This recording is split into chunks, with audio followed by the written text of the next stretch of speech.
Shalom, shalom, bien-aimés, bienvenue sur notre plateforme.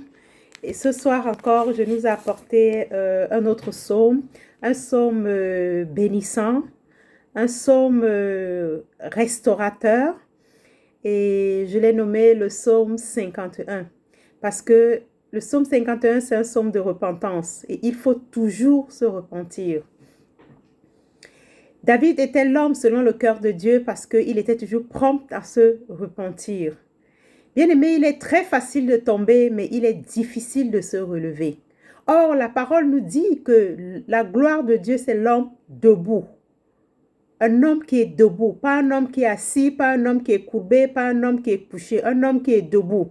Et on ne peut être que debout que si on est clair dans sa conscience. On ne peut être que debout que lorsqu'on est reparti vers son Créateur et on a corrigé ses faux, on a corrigé ses pas. Parce que la Bible nous dit dans 1 Jean 1,7 qu'il est fidèle et juste pour nous pardonner et de nous purifier de toutes nos iniquités. Il dit si nous confessons nos péchés, si nous confessons nos péchés, il est fidèle et juste pour nous pardonner et de nous purifier de toutes nos iniquités. Alors ensemble, allons vers ce chemin de repentance, avec ce chemin de repentance, ce chemin de confection avec le psaume 51.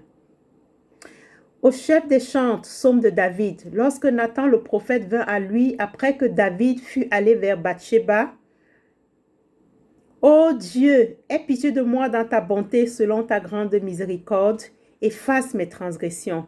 Lave-moi complètement de mon iniquité et purifie-moi de mon péché. Car je reconnais mes transgressions et mon péché est constamment devant moi. J'ai péché contre toi seul et j'ai fait ce qui est mal à tes yeux, en sorte que tu seras juste dans ta sentence et sans reproche dans ton jugement. Voici, je suis né dans l'iniquité et ma mère m'a conçu dans le péché. Mais tu veux que la vérité soit au fond du cœur. Fais donc pénétrer la sagesse au-dedans de moi. Purifie-moi avec l'hysope et je serai pur. Lave-moi, je serai plus blanc que la neige. Annonce-moi la joie et la dégresse et les eaux que tu as brisées se réjouiront. Détourne ton regard de mes péchés, efface mes iniquités. Ô Dieu, crée en moi un cœur pur. Renouvelle en moi un esprit bien disposé. Ne me rejette pas loin de ta face. Ne me retire pas ton Esprit Saint. Rends-moi la joie de ton salut et qu'un esprit de bonne volonté me soutienne. J'enseignerai tes voies à ceux qui les transgressent et les pécheurs reviendront à toi. Ô Dieu, Dieu de mon salut, délivre-moi du sang versé et ma langue célébrera ta miséricorde.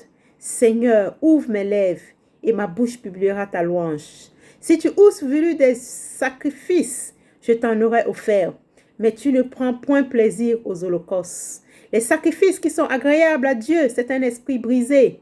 Ô Dieu, tu ne dédaignes pas un cœur brisé et contrit. Repends par ta grâce tes bienfaits sur Sion. Bâtis les murs de Jérusalem. Alors tu agréeras des sacrifices de justice, des holocaustes et des victimes tout entières.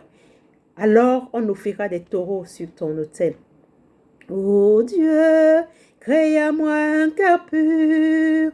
Ô Dieu, crée à moi un cœur pur. Renouvelle en moi un esprit bien disposé. Ô Dieu, crée à moi un cœur pur. Ô Dieu, crée à moi un cœur pur. Ô Dieu, crée à moi un cœur pur. Oh, renouvelle en moi un esprit bien disposé. Ô Dieu, crée en moi un cœur pur. Ô Dieu, aie pitié de moi dans ta grande bonté, selon ta miséricorde, efface mes péchés. Ô Dieu, aie pitié de moi dans ta grande bonté, selon ta miséricorde, efface mes péchés. Car je connais mes transgressions et mon péché est devant moi. J'ai péché au roi de Sion, j'ai péché contre toi. J'ai fait ce qui est mal à tes yeux. pardonne-moi. À tes yeux, pardonne-moi. Sonde-moi, ô Dieu, et connais mon cœur. Éprouve-moi et connais mes pensées. Regarde si je suis sur une mauvaise voie et conduis-moi sur la voie de l'éternité. Sonde-moi, ô Dieu, et connais mon cœur. Éprouve-moi et connais mes pensées. Regarde si je suis sur une mauvaise voie et conduis-moi sur la voie de l'éternité.